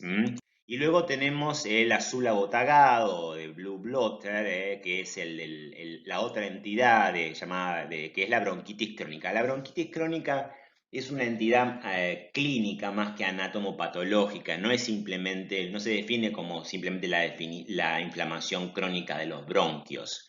Es un cuadro clínico donde el paciente presenta por al menos 3 meses consecutivos al año tos crónica productiva con moco, expectoración y al menos por 2 años consecutivos. El cuadro también es obstructivo, o sea, el aire entra, no sale y hay un fenómeno de hiperplasia, de glándulas bronquiales, aumento del espesor de la pared, hay sibilancias, no hay tórax etonel, digamos, hay más hipercapnia, por eso está azulado. Es decir, bueno, son digamos, los cuadros clásicos de la bronquitis crónica y el enfisema. Aunque a veces suele haber, no a veces, muy frecuentemente una superposición entre una y otra. O sea, hay un patrones, algunos elementos de enfisema y algunos elementos de bronquitis crónica. Lo que les quiero, bueno, esto es un elemento anatomopatológico sí puro, que es el índice de Reid, que también no me interesa verlo en injuria. En la pared bronquial tenemos la mucosa, la submucosa con glándulas, y en una bronquitis crónica ocurre un fenómeno de hiperplasia de estas glándulas de la submucosa bronquial. Entonces, si hacemos un cociente entre el espesor de la submucosa por el total de la pared y obtenemos un valor mayor a 0,3, ahí podemos, un índice de Reid mayor a 0,3 nos confirma la presencia de una hiperplasia bronquial, perdón, de una bronquitis crónica desde el punto de vista anatomopatológico. Pero ya les digo, esto no es un tema de injuria, es un tema de defensa. Tampoco este es un tema de injuria, estos son los distintos tipos de enfisema, ya sea el enfisema centroacinar, el enfisema panacinar, el enfisema centroacinar, el enfisema distal o el enfisema irregular. Lo único que les dejo acá es la estructura normal de lo que se llama el lobulillo pulmonar con su bronquíolo terminal, sus bronquíolos respiratorios, los conductos alveolares y los sacos alveolares. Dependiendo qué parte de esta estructura del lobulillo se encuentre dilatada, digamos, se clasifican los enfisemas en 4 tipos. No me importa que lo sepan en esta instancia. Vean aquí un pulmón enfisematoso y en algunos territorios del pulmón a nivel subpleural se constituyen lo que se llaman bullas, es decir, espacios dilatados, con la peligrosidad de que esas bullas puedan, romperse puntualmente y generar, por ejemplo, un neumotórax espontáneo con una telectasia por diferencias de la presión dentro de la cavidad pleural. Y una macroscopía, yo quiero que vean aquí, fíjense, esto no es un pulmón normal, fíjense, todos esos espacios, esas cavidades, este es el patrón macroscópico típico de un enfisema, es la dilatación de los espacios aéreos, lamentablemente de manera permanente e irreversible y por la destrucción de los tabiques interalveolares producidos por esta maldita noxa, que es el humo del cigarrillo y sus más de, no sé, 80, 90 sustancias químicas tóxicas.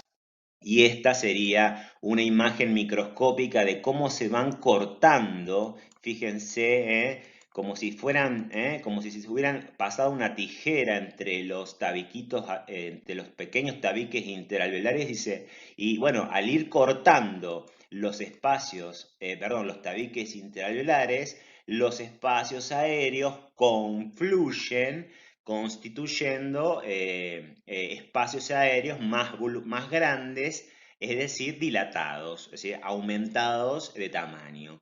Ese vendría a ser el concepto de un enfisema. Otro daño provocado por la injuria tabaco.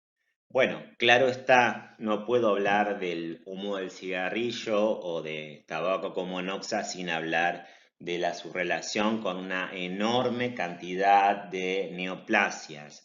Neoplasia es un tema de defensa, pero bueno, ustedes deben saber que los componentes del humo del cigarrillo son carcinogénicos y se vinculan con una gran cantidad de neoplasias, que aquí están citados algunos, quizás los más importantes, con principal destaque para los de la vía aérea, de ya, pulmones, bronquios y tráqueas, laringe, riñón, bueno, pero todos son importantes, incluyo vejiga urinaria, colon, boca y garganta, esófago también.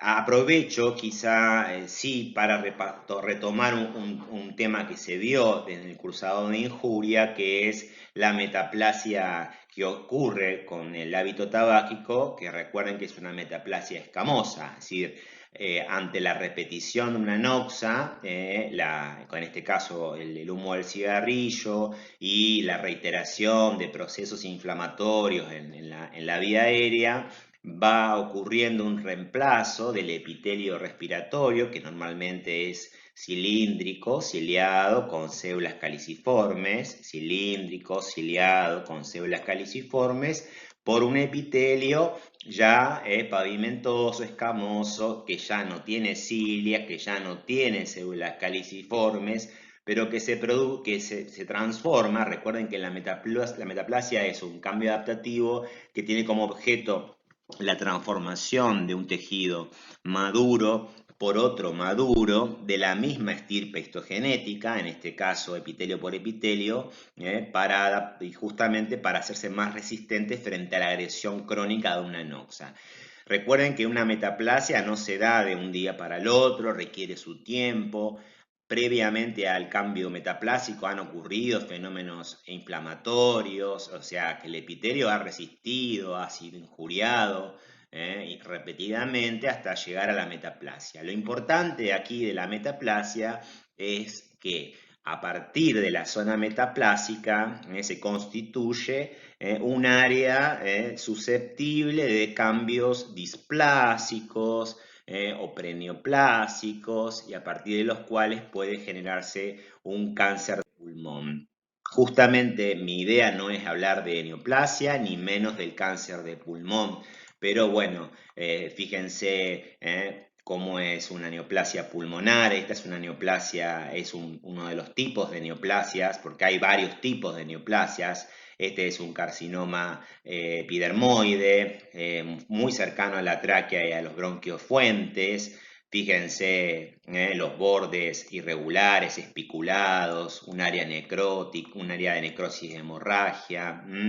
Esta es una neoplasia central, digamos. Luego ahí lo vemos en una imagen radiológica, aquí calcificado. Luego tenemos que ya no es central, sino más periférico, se llama adenocarcinoma, es otro tipo de neoplasia. No es mi intención hablar de esto no es un tema, y aparte es un tema de patología especial, que ni siquiera forma parte de los contenidos de la materia de defensa. Este es otro carcinoma, se llama carcinoma de células pequeñas, también vinculado al hábito tabáquico, también central, cercano a la tráquea y a la bifurcación de los bronquios, muy agresivo, por cierto. Bueno, seguimos para terminar con injurias por malnutrición. Evidentemente, y quedó claro desde el principio, le quise dar mucho más énfasis y tiempo al alcohol etílico, por obvias razones. Con respecto al tabaco fui muy rápido por dos cuestiones. Muchos de de las efectuaciones o los de los daños del tabaco son temas que se van a ver en defensa el único tema uno de los temas que se ven en injuria los va a dar Jorge, y otro tema que me pareció traerlo a colación es la metaplasia inducida por el humo del cigarrillo, que es la metaplasia escamosa. Y respecto a las injurias por malnutrición, hay muy buen material en el cuaderno del alumno. Yo les voy a remarcar algunas cuestiones que me parecen que no están en el cuaderno del alumno bastante claras. Y empezando por marcar algunas diferencias respecto a lo que es malnutrición. O sea, por un lado el concepto de malnutrición, digamos, como el hecho de no tener una dieta que cumpla con las leyes de Escudero, las normas GAPA, es decir, que no sea armónica, adecuada, equilibrada, etcétera, que puede llevar tanto a cuadros de desnutrición como y como a cuadros de obesidad. En los tres casos de estos tres niños, de estos cuatro niños en realidad en la imagen, estamos hablando de malnutrición. Bien. Claramente hay dos formas polares cuando hablamos de nutrición, que son el marasmo y el kwashiorkor. Bueno, acá estamos hablando de una deprivación, o sea, un déficit proteico o proteico calórico. En el marasmo el déficit es total, digamos, es proteico y calórico, y por lo general se da en niños, en bebés muy chiquititos. O sea, lo que sucede en nuestro medio por lo general es que si bien los estados en Argentina, o sea, si el bebé se alimenta con la teta, por lo general no va a haber problema. El problema es cuando no hay lactancia materna y el Estado o el sistema de salud descentralizado le da la leche a esa mamá. Por lo general, ¿qué es lo que hace esa mamá con la leche? Diluye mal la leche y le da de concentraciones bajas de la leche, o ya sea porque no se le explicó cómo hacerlo, o ya sea porque, digamos, utiliza esa leche para ese bebé para, digamos, dar la alimentación a otro de sus hijos, porque realmente no tiene para darles de comer. Entonces, en el marasmo, el marasmático es ese niño que vemos que es piel y hueso, es un desnutrido adaptado, crónico a su medio, es decir, es la imagen más desgarradora, es la que vemos en los medios de comunicación y suenan todas las alarmas. No hay grasa, no hay tejido adiposo, hay una pérdida marcada de la masa muscular, la piel hundida entre las costillas, tiene como dice ahí la imagen, la apariencia de un hombre viejo y pequeño,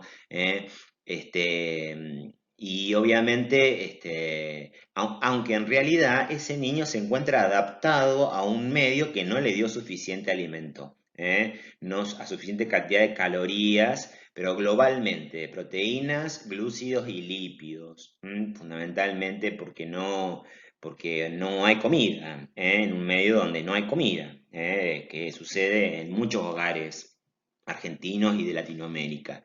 En el kwashiorkor, que significa niño destronado, esto ya ustedes lo han visto seguramente en la UP correspondiente, el problema es proteico fundamentalmente. Y si bien, si en el marasmo ocurre en recién nacidos, en niños que no están recibiendo la lactancia materna y que deben ser alimentados con leches, digamos, maternizadas, o sea, leches que deben ser diluidas.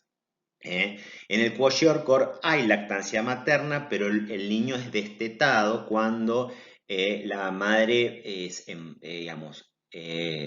se embaraza nuevamente y justamente es destronado de la teta. Entonces, el kwashiorkor empieza a suceder en niños más grandes, no en bebés tan chiquitos, a partir del año, de los 18 meses. Entonces, cuando lo desteta, por así decirlo, empieza a alimentarse en un medio donde no hay proteínas. Y esto sucede generalmente en nuestro país, en poblaciones que se alimentan fundamentalmente de las harinas, del trigo. En África tiene que ver más con el maíz. Y, o sea, son todos hidratos de carbono y no hay proteína, no hay proteína animal, no hay proteína, ni siquiera hay huevo, y no lo único que se alimentan es de hidratos de carbono. Por lo tanto, aparecen problemas que tienen que ver con disminución de la presión oncótica del plasma, edemas, abdomen globuloso o sea, un síndrome ascítico edematoso. Bueno, obviamente hay bajo peso, los dos están, si uno los percentila, están por debajo digamos, de la curva, ¿verdad? Y están creciendo, obviamente están desnutridos, ¿eh? Pero, bueno, en el kwashiorkor hay algo que no se ve tanto en el marasmo como en la esteatosis. En tanto, al no haber apoproteínas, no se pueden vehiculizar esos ácidos grasos, esos triglicéridos, y quedan acumulados dentro del hepatocito. Eso genera hepatomegalia. Eh, y hay también, bueno, el cabello es delgado, pálido y débil. Ahí puede haber alteraciones justamente en la pigmentación del cabello, cosa que no sucede tanto en el marasmo. Bueno, hay algunas diferencias clínicas, anatomoclínicas entre uno y otro cuadro. Pero estos son formas polares, y lo más frecuente de ver son mixturas entre ambos cuadros. Aquí yo planteo un cuadro diferencial, pero esto tómenlo con pinzas, ya que, digamos, lo más habitual son con mixturas entre ambos cuadros. Entonces, el edema suele ser más importante en el kwashiorkor que en el marasmo, fundamentalmente por los cuadros de hipoproteinemia. Bueno, justamente la hipoalbuminemia está presente y puede ser grave en el kwashiorkor. En el marasmo puede estar, pero es más leve. El hígado graso como el elemento más importante anatomopatológico que lo diferencia al kwashiorkor del marasmo. Los niveles de insulina bajos en el marasmo, conservados en el kwashiorkor, altos los valores de cortisol en el marasmo. Desgaste muscular, es decir, la pérdida de masa muscular es grave en el marasmo y no tanto en el kwashiorkor. Y la grasa corporal está obviamente muy ausente y consumida en el marasmo, porque justamente ha utilizado todas sus reservas y se ha adaptado al medio en el marasmo, y está disminuida en el kwashiorkor, por así decirlo. Esta deficiencia proteico-calórica genera, obviamente, no solamente un déficit bueno, genera obviamente hipoproteinemia, pero también genera déficit de vitaminas, déficit de minerales y oligoelementos. La hipoproteinemia genera disminución de la presión oncótica del plasma, y eso genera edema, hasta llegar al edema generalizado, en el caso más que nada del kwashiorkor, que recuerden que denominábamos anasarca. Yo siempre les pregunto a mis alumnos, si ustedes tienen un ninito con marasmo y un ninito con kwashiorkor, ¿a quién internan de inmediato? Bueno, vamos a internar y tratar a los dos, pero ¿a quién van a internar de inmediato? O sea, ¿quién corre más riesgo de vida? Y la respuesta claramente es el niño con kwashiorkor. En tanto, ese chiquito está, digamos, ante un inminente shock hipovolémico. En tanto, hay un tercer espacio que es la citis. El paciente, el niñito, digamos, está con una hipovolemia con una contracción de la bulimia y se te va a chocar en cualquier momento. En cambio, el marasmático ya viene adaptado a su medio. Lo único que conoce en su vida es un estado de privación de alimentos y se ha adaptado a esa vida, ¿eh? Se ha adaptado a esa vida de falta de nutrientes.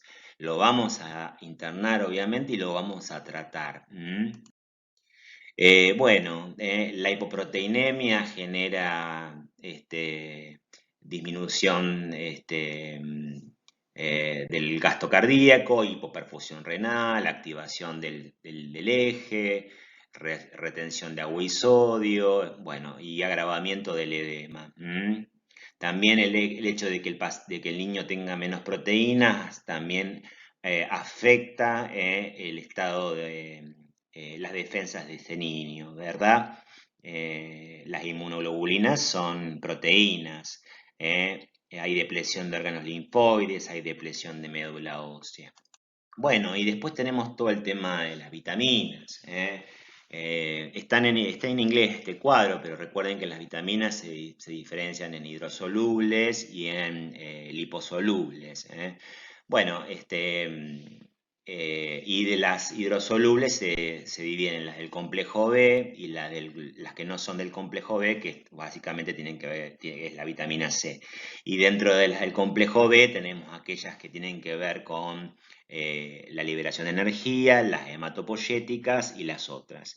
Y dentro de las liposolubles, fat soluble, la vitamina A, la vitamina D, la vitamina K y la vitamina E. Lo que pretendemos es que ustedes sepan básicamente qué es lo que puede provocar una hipovitaminosis en cada caso.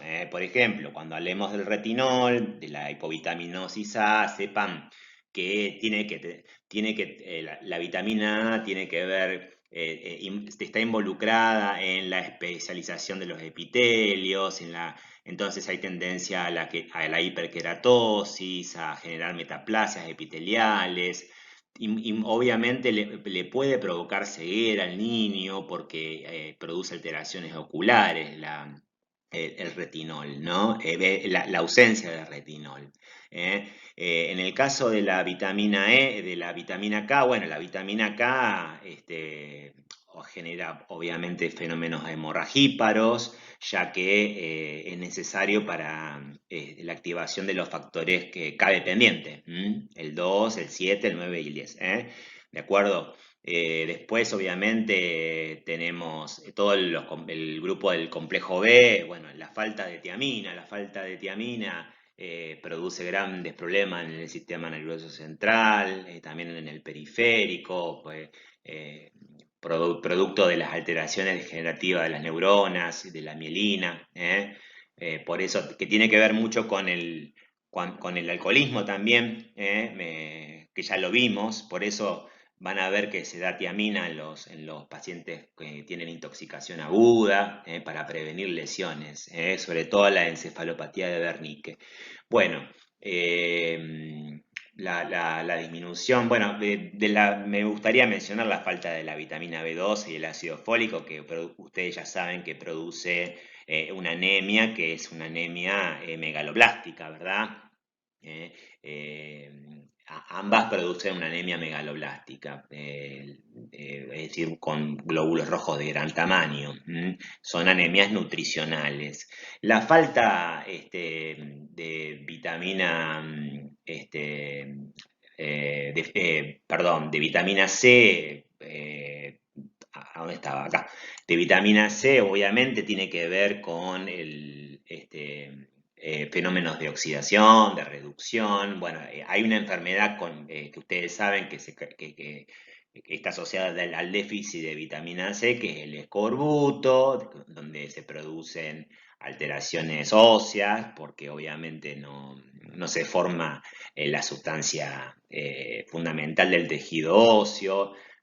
También hay hemorragias porque no se forma el colágeno que forman los vasos sanguíneos, no se reparan las heridas. Eso pasaba mucho en los navegantes que no consumían vitamina C de productos frescos como las frutas, etc.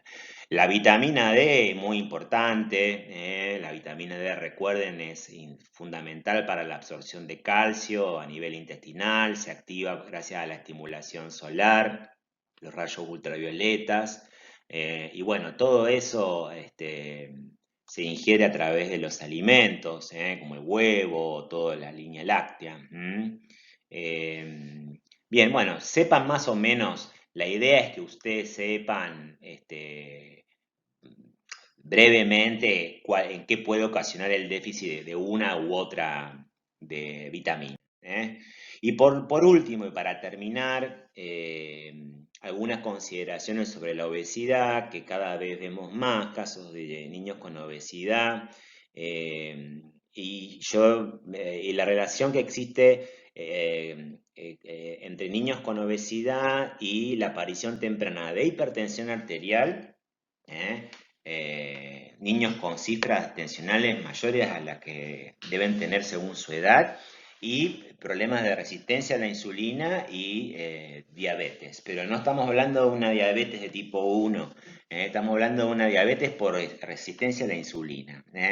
Dislipidemias y obviamente alteraciones traumatológicas por obviamente de que tienen que ver con desviaciones de la columna, escoliosis, cifosis, pie plano, lesiones articulares, incluso pueden sufrir artrosis por mala utilización del cartílago, apneas del sueño, bueno, a trastornos, problemáticas afectivas, bullying, bueno, obviamente, pero a nivel, digamos, orgánico, la obesidad se está convirtiendo más en una problemática de nutricional mucho más preocupante actualmente para los pediatras y los especialistas en nutrición, en pediatría, que la propia desnutrición.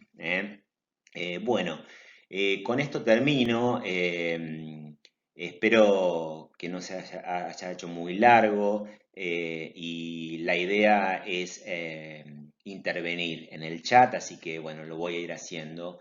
Y bueno, nos encontramos en la próxima, donde vamos a hablar de algo muy importante y algo que realmente me gusta mucho, que es la gran enfermedad o el gran síndrome que todo médico debe saber. No se puede egresar de esta facultad sin conocer hipertensión arterial sistémica a la perfección. Bueno, les mando un gran abrazo, estudien mucho, y cualquier cosa estoy a su disposición.